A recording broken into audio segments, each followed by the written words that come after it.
In order to create a good parenting plan for after divorce, I like to create very clear, defined terms, which would include not just the schedule that counts for every day of the week, every hour of the week, but also include in where the custodial exchanges will take place, whether there's going to be any grace period to account for perhaps tardiness due to matters such as traffic or things come up because we are living our life and we're trying to co-parent at the same time. I also like to include the location of custodial exchange at the time of the custodial exchange, just holiday plans, holiday schedule, and really tighten that up and try to be comprehensive and capture all the needs of the children if they have special needs to ensure that the children are going to their services, but with understanding that as the children age, their needs and their developmental stages will change and their needs will adjust accordingly. So with that, also have a provision in there to allow the parents to work around the current schedule so that we can continuously meet the best interests of the children. We like to recommend co-parenting apps for communication.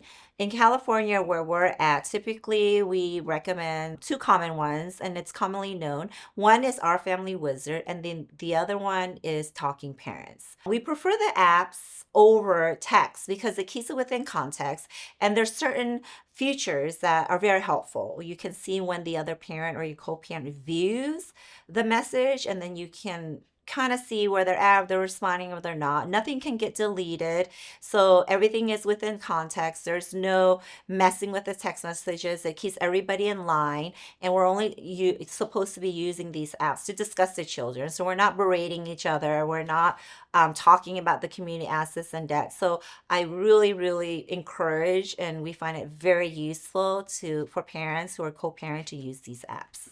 When custody issues or disagreements come up, we like to encourage parents to try to work it out amongst themselves, perhaps have a third-party mediator involved to help facilitate the conversation so that they can resolve the dispute. Sometimes parents do engage a co-parenting therapist so that the therapist can help facilitate a conversation so they can come to an agreement without necessarily having to go to court every time there's a disagreement when it comes to custody. I like to encourage parents, and under California law, parents are not to get the children involved within the dispute with the parents. The kids are kids, and really, they're just young children for a very short, brief period of time. So we encourage the parents not to talk about the case of the children, not to involve them in these adult type conversations and disputes. Sometimes you may need to talk to the children, but we like to keep it very brief to the point so that they're not so we want to keep things natural for them,